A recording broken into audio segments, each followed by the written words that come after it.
Hi, my name is Tina Odu. My name is Eleanor Hogan. We're social work apprentices pursuing bachelors in social work in the United Kingdom. Welcome to the Decolonising Social Work Field Education podcast.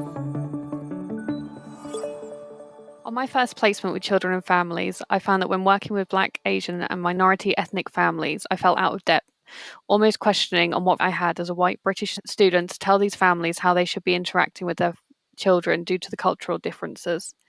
Tina, if we have recently started our placement, I'm curious on what your experience has been like. For me, Eleanor, I've realized how our placements obviously are a big part of our training as social workers. But when it comes to some of the approaches we are taught, I feel like they might be a bit rigid sometimes. And although there's increased awareness and cultural sensitivity and inclusivity in the UK, and I feel I can see that on placement, for example, in the way placement learning agreements are being approached, I still feel like there is much more work to be done in rethinking social work, field education, or placement for cultural relevance. Sometimes it feels like there's this blueprint we're expected to follow, and if it doesn't quite fit this situation or the community, we're left wondering if we're really making an impact. Exactly. And that's has got us thinking about how we actually question the models we're taught, like how culturally relevant are they really? And that's what today's episode is all about, where we will address whether we need to and how to rethink field placements to fit diverse cultural relevance. We want to explore how we can move beyond those one size fits all models and really think about who we're working with and how we're connecting with them. We have our hosts, Dr. Ann Anka and guest Dr. Carlene Cornish and Zahra Farkane, a social work student, to share their experience with us.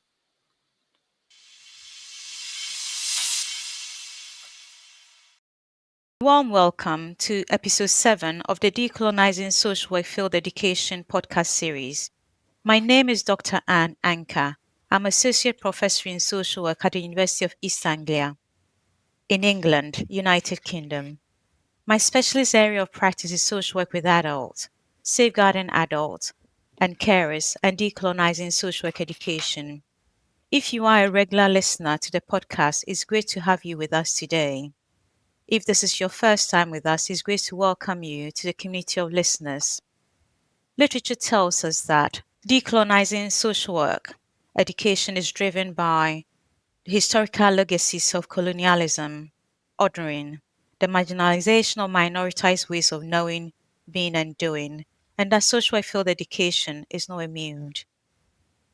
I'm really pleased to be hosting this episode, which focuses on rethinking field placement for cultural relevance with two great colleagues from University of East Anglia, Dr. Carlene Cornish and Zahra Farkane.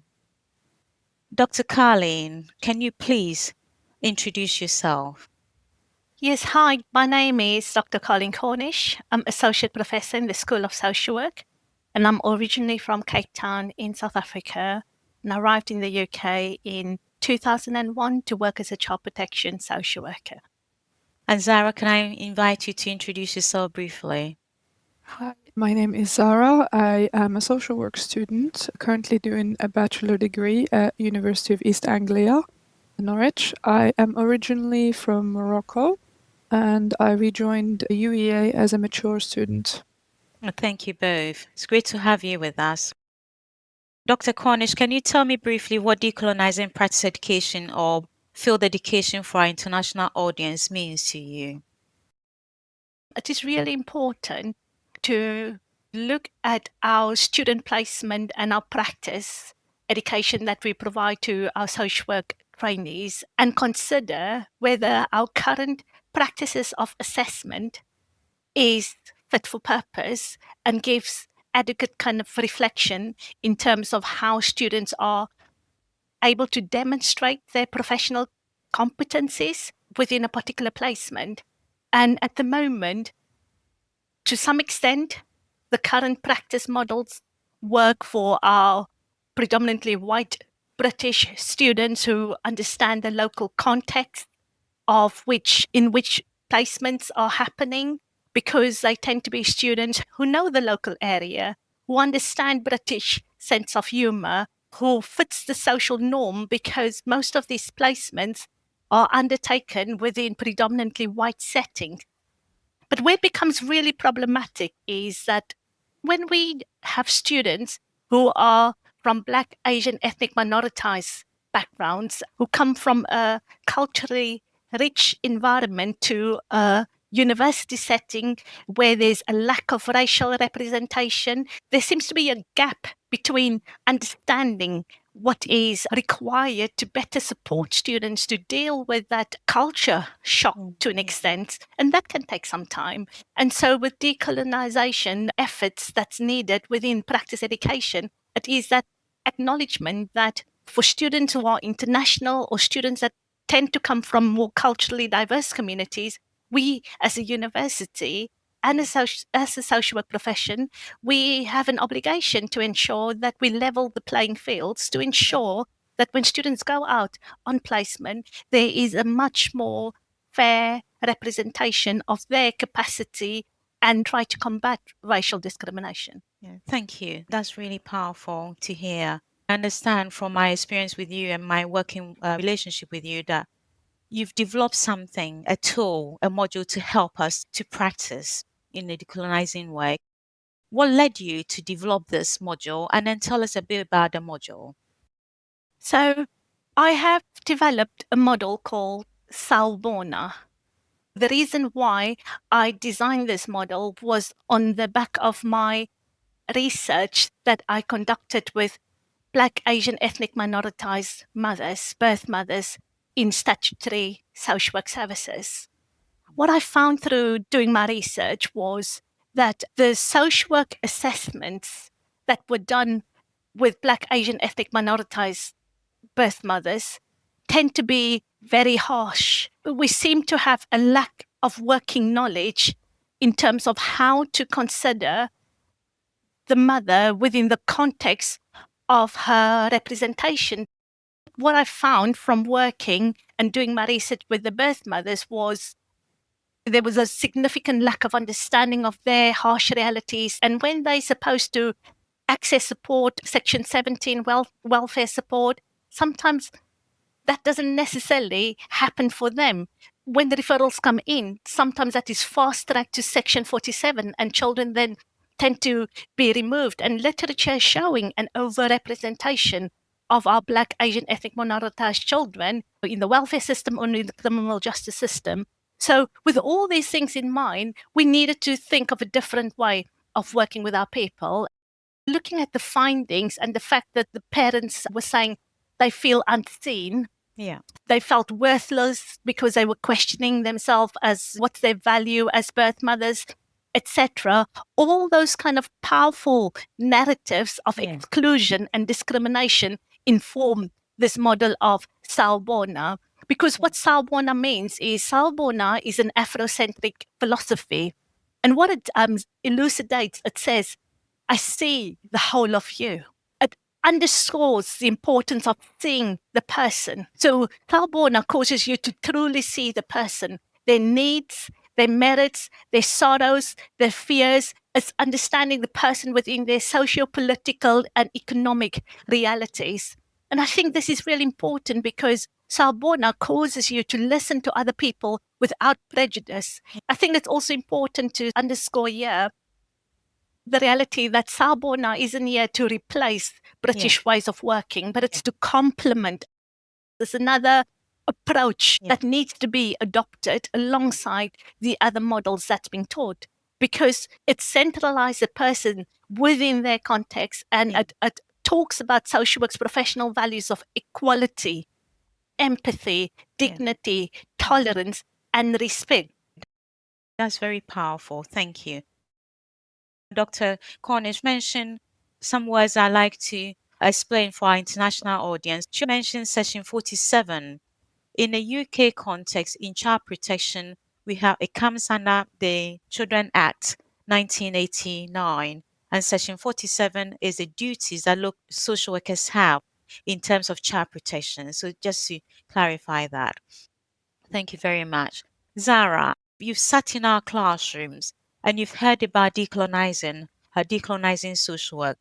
How has your personal and professional journey shaped your understanding of decolonizing social work practice education?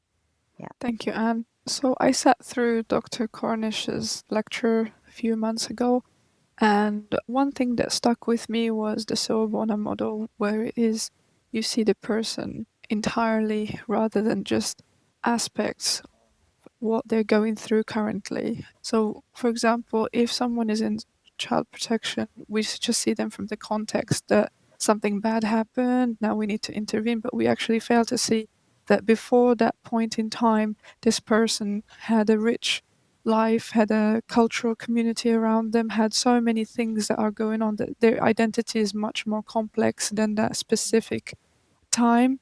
And in terms of my placement, I'm currently placed with unaccompanied asylum seeking children team.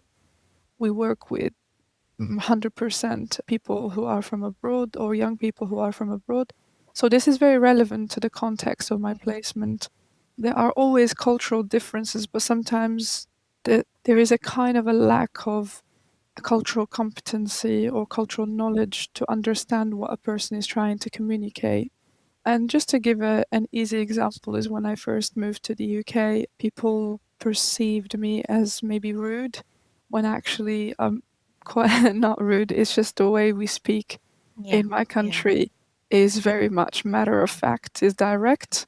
There's no yes please and no thank yous. It's something I had to adjust to because Dr. Cornish earlier said about people who assimilate versus people who don't assimilate as quickly. Someone who assimilates quickly, they won't have an issue because they'll be able to understand the sense of humor, they'll be able to embed themselves within the British cultural context much quicker than somebody who doesn't assimilate. But the issue here is problematizing the person who doesn't assimilate. It's almost like punishing them for choosing, or not even choosing, for just being the way that they were raised to be. And this is what decolonizing field placement means to me. Thank you. So powerful. Thank you for saying that.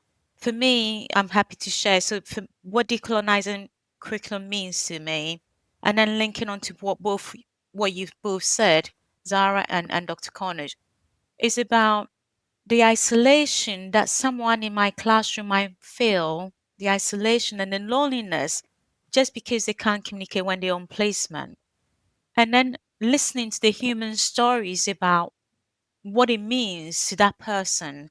It's not about the behavior that the person's representing, but it's about what challenges us, and it's about our way of changing the way that we work to make practice more inclusive. And that's what decolonizing means to me. It's about the heartfelt pain that someone might go through just because the ways of knowing is different. So thank you for that. So my next question is for Dr. Cornish, and Zahra, you can come in. So what does a supportive learning environment look like on placement, considering that for a Black, Asian, and minoritized student facing challenges of racism? Yeah, thank you very much for that question. So I'm going to draw on the research we've just recently completed, the cross-faculty research with regards to social work, education, and health sciences. The first thing we need to recognize is for international students, for example, who join our universities, they have made huge personal sacrifices to come over to be successful in their studies. They have uprooted their life, often their family, and so having to succeed is one of the driving motivators for them.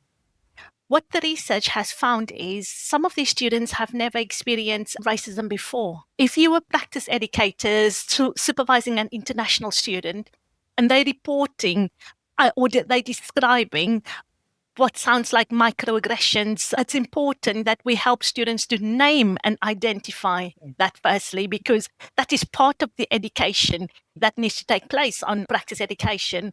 And then other important thing is to challenge racism on behalf of the student, not expecting students to deal with racism. And this is what our research found, is that some practice educators believe that by empowering students in supervision and telling them how to confront a particular situation, that is the end of their responsibilities.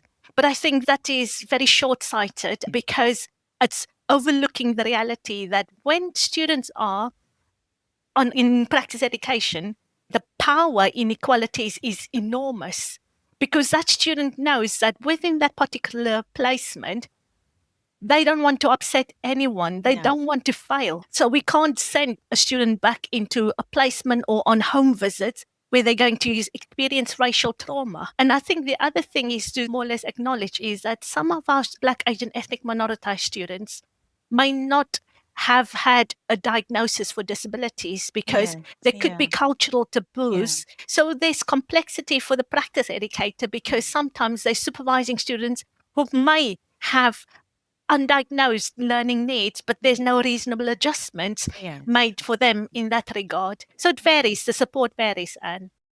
And the other thing that we do need to acknowledge that there's a curriculum difference of knowledge, because various students, international students, they have been trained in sometimes community work related modules like anthropology. Those are valuable kind of modules that can help complement the focus on the ecological approach. It's almost like we expect students to park that knowledge, but we need to integrate that knowledge because that foundational knowledge will enhance their assessment. The curriculum differences can create a great shock for our students, and that can delay their capacity to really reorientate their cognition and their knowledge of social work practice. I just want to mention something about differences in curriculum and differences ways of teaching and their impact. So, for example, my background, I've come from Ghana originally, and the way of teaching is different, and the way of expectation of writing is also different. So, in that context, you read about a book by a professor, you memorize that, and then you write, and that's what knowledge creation is all about. In UK context, you read about something, you critically reflect about that, and then you write about that, challenging what your professor have said. Critical analysis might not be used to other people from coming from abroad, and that can cause someone to fail. So again, learning about the ways of teaching from other continent and then the ways of practicing and then building on that knowledge is what I see about what decolonizing the curriculum means to me.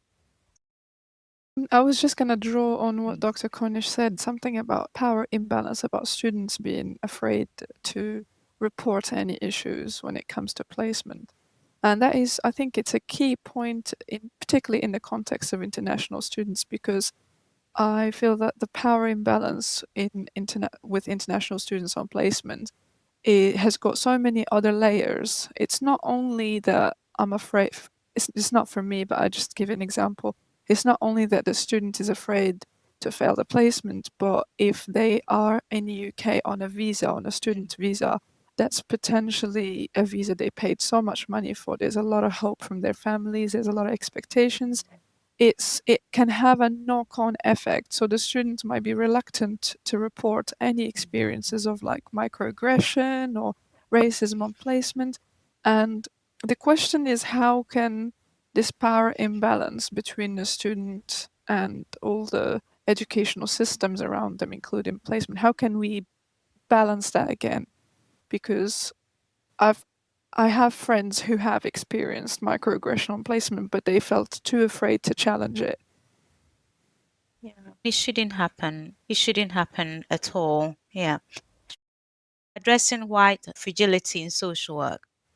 How does white fragility impact conversations on race and racism in social work education and practice? And what strategies can we employ to address this constructively? Oftentimes, you find that when you challenge the microaggression, the person turns it back to you. For example, they just say, "How dare you? Are you calling me racist?" And then that brings a huge plethora of problems in itself, because now instead of you being the victim, now you are a perpetrator. Now you are someone who's accusing someone of an extremely serious thing. And most of the time, it can actually turn into just more of what we call like a gaslighting situation, where it's, I was just joking, or I didn't mean it that way and you understood it wrong. And sometimes it can make you question yourself. It just gets really muddy. It's just, the white fragility is extremely damaging for people of color on placement. Thank you. Yeah. And I think it would be so much easier, wouldn't it, Zahra, if there are other white colleagues who, in that moment, if they've seen the same thing happening, actually could say, yes, she's not imagining it. Yeah. You have done this. Yeah. Because sometimes you can sometimes second guess yourself. So having colleagues who are racially literate and are confident enough to speak up, not in a confrontational way, but it's about like, just let's do better, be culturally sensitive, be culturally appropriate. That would be very helpful. Yeah. I've come across some papers previously about people, the word just escaped me. I think it's about something labor. Emotional labor. Emotional labor. So white colleagues who usually stands up against this. So we've got allies. We have allies too. But white colleagues who usually stands up talks about the emotional labor. And then black colleagues who also stands up also talks about the emotional labor. So again, you're going through your own pain, but then you have to also absorb someone else's pain.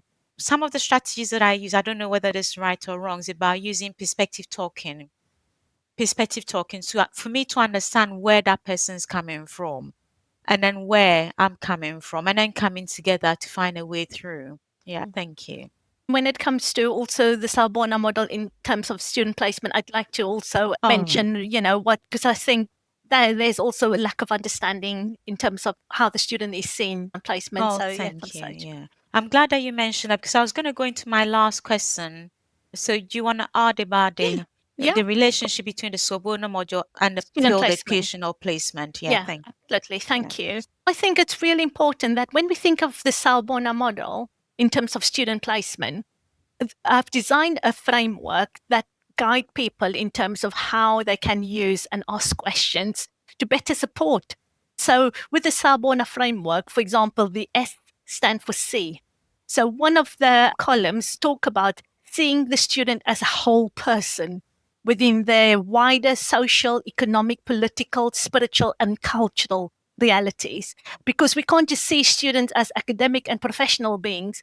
We need to more or less understand their lived realities through intersectional dynamics and how that impact their year and now experiences. So that in that particular column, the practice educator is encouraged to ask the student questions around their social circumstances, just literally asking students, so how have you been? How's your weekend been? Something like that, so that you can get an understanding if the person is socially isolated or whether the student have some form of social support around them. Acknowledge, A stand for acknowledge, so acknowledge the culture shock and the sensitivity of the situation. W stands for worth, recognizing the student's worth, letting the student know that you are valuing their worth and creating opportunity for them to feel valued, important, and useful. U stand for unique. They are unique people. So we can't just treat students on the memory of dealing with another Black, African, Nigerian student. B stands for bear with the student because English may not be their first language. So they do need time because we have accent. There's jargon, there's slang, there's humor. All of that can complicate the extent to which people are able to process information. O stands for opportunities. It's about creating opportunities in supervision for respectful, a mutual exchange of knowledge and ideas without the student fearing judgment. Stand for negotiate. So you negotiate, you don't just impose your supervisory authority over the student, but you're allowing space for the students to provide input during practice education. You're keeping your power in check, so making sure that students have a voice. And lastly, A stands for available, making yourself available because the student matters. Let your diary reflect your availability. You have to become emotionally available and truly engage with the student's emotions. Thank you. That's really powerful. We've talked about we've had the difficult conversations about the impact of racism and everything. And I want to end on aspiration for decolonizing practice learning. So I'm going to invite you now, and as we wrap up, Zahra, can you tell us about a favorite song that kind of sum up your aspiration for decolonizing social work practice learning and how it should be? One thing that comes to mind is a Redemption Song Yeah. by Bob Marley. I really like Bob Marley generally.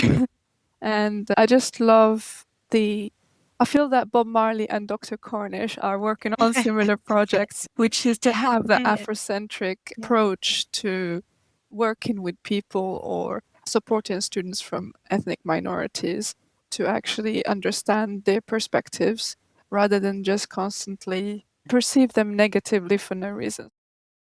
Thank you. Very nice. Thank you. Yeah. What about you, Dr. Cornish? Yeah. What song? I don't have a song, sorry, but what I do know is, for me, The Lion King is just that songs through the movie Lion King. Those are very powerful. I often cry when I watch The Lion King. And I think in terms of songs, just literally our national anthem in South Africa, in my view, is very powerful, because when we sing the national anthem, which is Inkosi Sikelele Africa, it sort of starts in African, and it's a prayer that's being sung.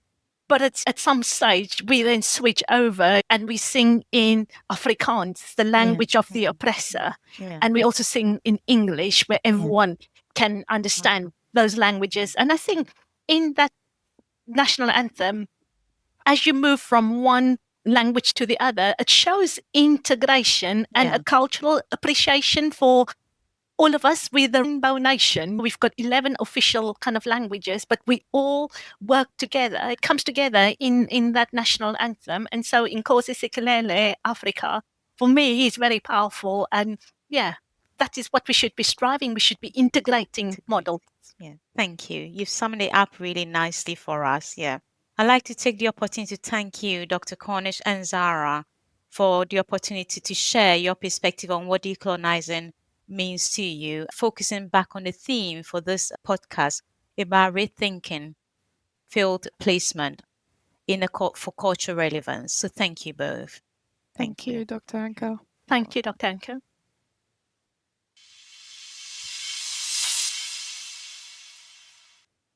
I found the Sawubona model to be very powerful, and I think this resembles the intersectional approach we're taught at uni, which explores unique experiences of discrimination and privilege.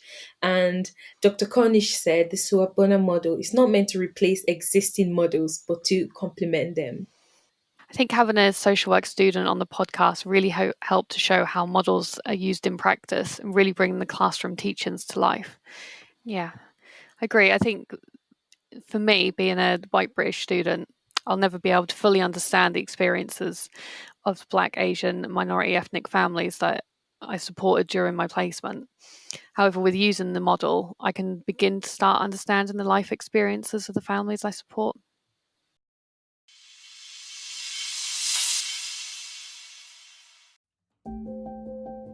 You've been listening to the Decolonising Social Work Field Education podcast, Global Dialogues for Change, an international participatory project with students, experts by experience, practitioners and academics, funded by the European Association of Schools of Social Work, led by Associate Professor Heng Lien Lisa Chen at the University of Sussex, and co-produced by Mitali Kulkarni. Visit dialogueswfe.org and follow us online. Decolonising social work starts with you. Stay tuned.